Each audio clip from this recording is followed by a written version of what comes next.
Salut à tous. Aujourd'hui, je vous explique comment l'homme politique italien Aldo Moro, qui a été président du Conseil, comment il s'est fait zigouiller par les communistes. C'est maintenant. Tout commence un beau jour de mars. Aldo Moro doit aller à la Chambre des députés, parce qu'il est député de la démocratie chrétienne, pour le vote de confiance du gouvernement de Giulio Andreotti, c'est-à-dire un gouvernement de démocratie chrétienne, au sein duquel Aldo Moro aurait probablement eu un poste. Aldo Moro, il était justement président du parti de la démocratie chrétienne. C'est à peu près un parti de centre-gauche catholique.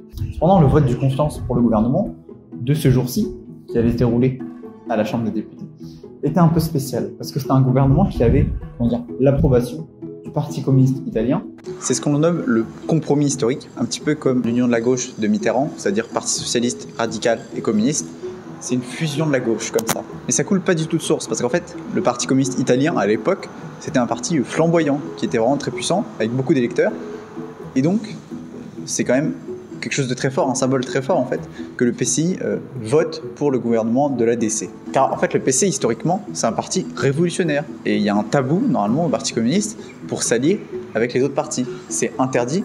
Ah, certainement pas. Même si ce sont des gouvernements de gauche, de droite, peu importe, on reste ensemble parce que tous les autres, ce sont des gouvernements de bourgeois qui ne veulent pas faire la révolution prolétarienne. Pour éviter d'utiliser le mot terreur, isme, je vais dire action très très méchante. Ainsi, Aldo Moro se déplace en voiture avec ses gardes du corps, ses 5 gardes du corps, et il est bloqué sur la via Mario Fani par les communistes, finalement, 5 militants des Brigades Rouges, qui l'arrêtent et qui fument direct les 5 gardes du corps, qui prennent Aldo Moro et qui le kidnappent dans leur voiture. Il y a 2 petites voitures, une Alfa Romeo et une Fiat 500. Ces militants des Brigades Rouges considèrent, tout comme leur organisation révolutionnaire, active quoi, pour ne pas dire qui fait des actions très très méchantes quoi, que le compromis historique c'est une blague et que c'est une honte aussi, et qu'en fait c'est une trahison aux idéaux révolutionnaires de la révolution prolétarienne, du peuple prolétaire du coup, et de tout la fantasmagorie communiste, d'accord. Et donc, pour protester à leur façon, ils enlèvent Aldo Moro, et en plus Aldo Moro c'est pratique, parce que c'est une personnalité politique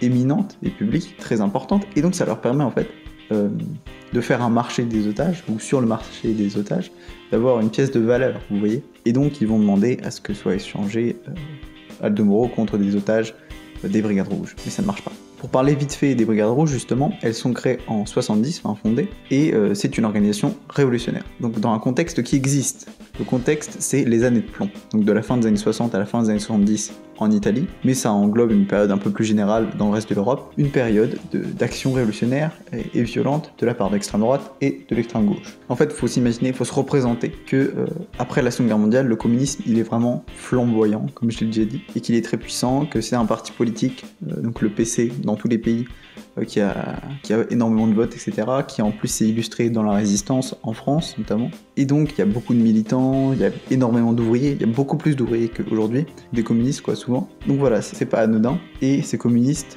s'opposent en fait plutôt aux bourgeois un peu capitalistes libéraux, un peu américains quoi, américanisés, qui veulent rester en démocratie.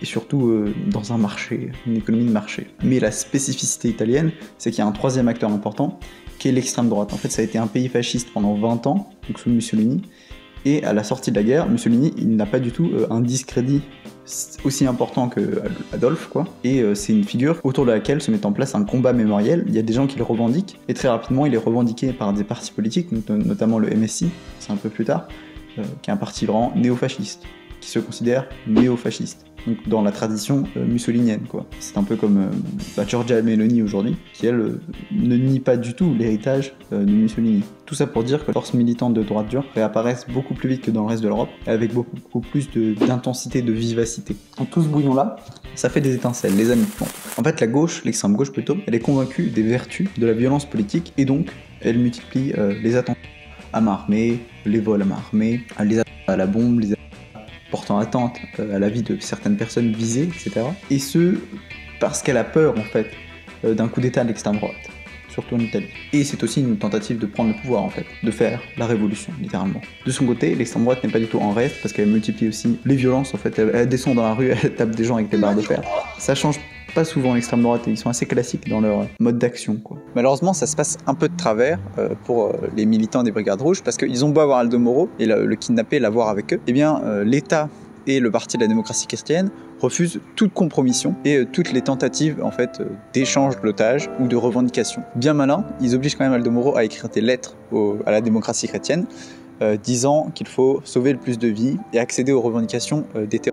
Mais les membres de la démocratie chrétienne trouvent ça très louche et ils n'ont pas confiance et ils vont pas accéder aux revendications. Le pape aussi, il demande qu'on libère Aldo Moro. En plus, c'était un pote d'Aldo Moro, le pape. Mais ça ne marche pas du tout. Et donc tout ça, bien sûr, sur fond de guerre froide. Et donc toutes ces petites organisations, elles peuvent parfois être manipulées par, des puissances étrangères. Typiquement, la RDA est supposée avoir eu un rôle dans et l'enlèvement d'Aldo Moro. Et donc certains, plutôt les capitalistes libéraux, ils espèrent que tout ça, ça alimente un peu une stratégie de la tension, donc les violences de l'extrême droite, de l'extrême gauche, qui déboulent en fait sur un pouvoir autoritaire, plus d'ordre, qui serait donc plus stable. Mais les brigades rouges, les militants, ils n'ont pas tout le temps pour que le grand soir advienne, et donc 55 jours après son enlèvement, ils décachettent des capsules Aldo Moro de 12 balles dans le corps. Est-ce que vous avez au moins vérifié si elle avait un trou de balle ?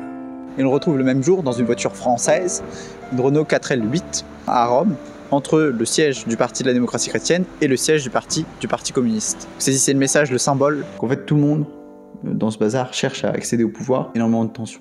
C'est ça les années de plomb. Et les années de plomb, c'est surtout 700 attaques, 400 morts et 5000 blessés en 10 ans, ce qui est monstrueux. C'est un peu l'ambiance 2015-2016 en France, vous voyez, au niveau de l'anxiété sociale, au niveau de la psychologie collective des petits Italiens. La chose intéressante, c'est que cette violence révolution, elle est théorisée. Elle ne sort pas de nulle part du tout. Mettez-vous ça en tête. L'action violente, c'est toujours... Il y a une justification, et une justification intellectuelle, quoi. Tout comme les formes actuelles d'ailleurs, notez-le. C'était en fait assez facilement compréhensible dans la rhétorique marxiste-léniniste et la rhétorique anarchiste, syndicaliste. C'est justement eux, les anarcho-syndicalistes du début du XXe siècle et de la fin du XIXe, qui vont le plus penser la révolution par l'action violente. Je cite notamment l'Association internationale des travailleurs. L'émancipation des travailleurs doit être l'œuvre des travailleurs eux-mêmes.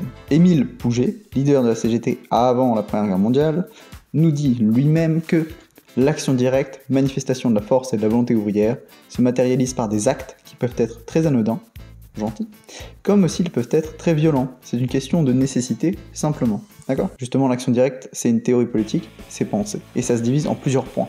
Je vous les donne. D'abord, ça regroupe évidemment de l'action non violente, donc comme de la désobéissance civile aujourd'hui. Vous voyez ? Désobéissance civile, qui est le concept forgé par Thurell, l'américain. Après, on a aussi la destruction de biens, donc un peu comme José Bové qui aplatit un McDo. Finalement, il y a évidemment l'opposition aux forces étatiques, comme les Black Blocs, qui vont casser la gueule aux policiers, c'est leur objectif. Ça va pas beaucoup plus loin, mais ça fait partie d'une théorie. Et dernier point de l'action directe, les stades de l'action directe, c'est évidemment la révolution en fait, c'est-à-dire l'action violente qui porte atteinte au bien des personnes, aux personnes elles-mêmes en fait, à l'intégrité physique, à la physicalité. Et c'est justement dans cette dernière catégorie de l'action violente que l'on peut intégrer les actions très très méchantes. La définition d'action très très méchante, c'est l'emploi de la terreur à des fins idéologiques, politiques ou religieuses, quoi. Vous voyez ? Donc tout ça, ça a une existence. Mais est-ce que c'est pertinent aujourd'hui d'en parler ? C'est la question qu'on se pose, parce que avec le retour des combats révolutionnaire, notamment pour l'écologie, qui implique une transformation importante, selon certains, on se pose la question de repenser l'action violente et l'action directe. Donc c'est ciao les communistes, de toute façon, et buongiorno les écolos, qui eux donc reprennent en partie et retravaillent ce concept de l'action directe. Okay ? Donc on peut prendre comme hypothèse, bien sûr, que dans la tête de certains, la crise écologique et climatique, elle est tellement importante qu'elle justifie l'action directe. Donc déjà là, je vous mets ce qu'ils peuvent considérer comme justifiant l'action violente ou l'action directe. Et donc justement pour accélérer la transition, le basculement, le bouleversement, ce dont parle justement Jérôme Bachet dans son petit livre, certains considèrent que l'action violente, c'est ce qui peut être le plus rapide en fait, parce que là, notre système ne marche pas selon eux, et donc il faudrait changer de système. Comment tu changes de système ? Par une révolution, ok ? Une révolution, ça se porte comment ? Par l'action violente en partie. Et justement, l'utilisation du terme écoterrorisme aujourd'hui, c'est pas du tout anodin.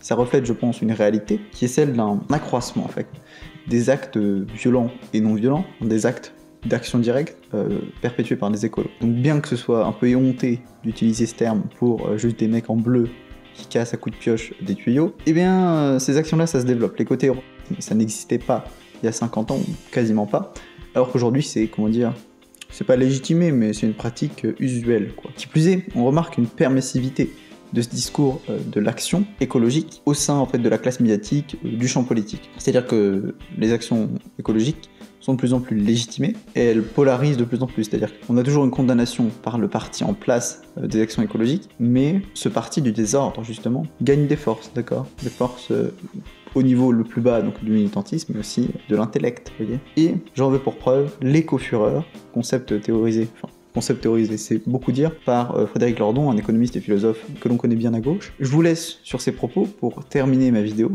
Et abonnez-vous avant quand même. Et donc bisous et zoupettes, l'éco-fureur. Invite à être, moi ce que je suis, c'est-à-dire plutôt éco-furieux. Alors éco-furieux, ça au moins, vous voyez, on fait quelque chose de précis hein, quand on est éco-furieux.